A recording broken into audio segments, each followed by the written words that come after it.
இருக்கக்கூடிய ஒரு விஷயம். அது ஒன்றிய பட்டியலில் இல்லை.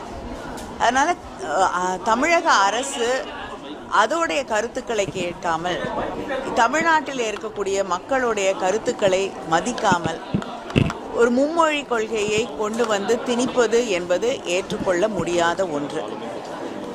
இதை மறுபடியும் நீங்கள் ஹிந்தியை திணிக்கலை, ஆனால் பிள்ளைகள் 3 மொழிகளை கற்றுக்கொள்ள வேண்டும் என்பது.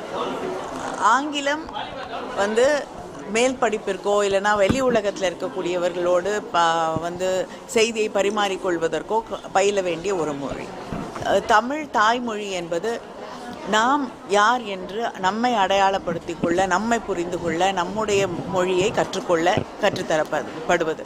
இன்னொரு மொழி படிக்கணும்னா அந்த குழந்தை அது முடிவு செய்ய வேண்டிய அவங்களுடைய ஆர்வம், அவங்களுக்கு இருக்கக்கூடிய எதிர்கால திட்டங்கள், இதை மையமாக வைத்து இன்னொரு மொழி, அது என்ன மொழி அப்படிங்கிறத அந்த குழந்தை தான் தீர்மானிக்க வேண்டும். அதை விட்டுட்டு ஒரு மாநிலம் நீண்ட போராட்டத்திற்கு பிறகு 2 மொழி கொள்கை என்று முடிவு செய்த பிறகு இன்னொரு மொழியை நான் கொண்டு வந்து திணிப்பேன் அப்படின்னு தொடர்ந்து அந்த ஹிந்தி திணிப்பை செய்து கொண்டிருப்பதை நிச்சயமாக ஏற்றுக்கொள்ள முடியாத ஒன்று. உண்மையில் சொல்லப்போனால் கான்ஸ்டிடியூஷனுக்கு எதிராக அவர்கள்தான், ஒன்றிய அரசாங்கமும் அங்கே இருக்கக்கூடியவர்களும் தான் செயல்பட்டு கொண்டிருக்கிறார்களே தவிர நாம் இல்லை. மத்திய அரசு எந்த திட்டம் கொண்டு வந்தாலும் தமிழக அரசு பார்த்தீங்கன்னா அரசு ரீதியாக இருக்கிறாங்க. அது நல்லது இல்லைங்க. தமிழக ஒன்றிய அரசு பல திட்டங்களை கொண்டு வந்திருக்காங்க. அதில் இருக்கக்கூடிய நல்ல திட்டங்களை நிச்சயமாக நாம் ஆதரிக்கத்தான் செய்கிறோம். இப்போ கூட அந்த நரேகா அது ஒன்றிய அரசாங்கம் இவர்கள் கொண்டு வரவில்லை, அதற்கு முன்னால் இருந்த அரசு கொண்டு வந்த யூபிஏ அரசாங்கம் கொண்டு வந்த திட்டம் தான்.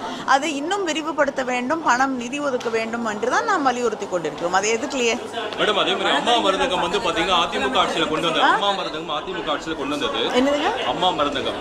ஸோ கொண்டு வந்து இப்போ முதல்வர் மருந்தகம் கொண்டு வராங்க. திட்டத்தை பார்த்தீங்கன்னா மாத்துறாங்க. இல்லைங்க, நீங்கள் அம்மா மருந்தகம் அது தொடர்ந்து செயல்பட்டு இருந்தால் அதை மறுபடியும் கொண்டு வர வேண்டிய அவசியம் இருந்திருக்காது.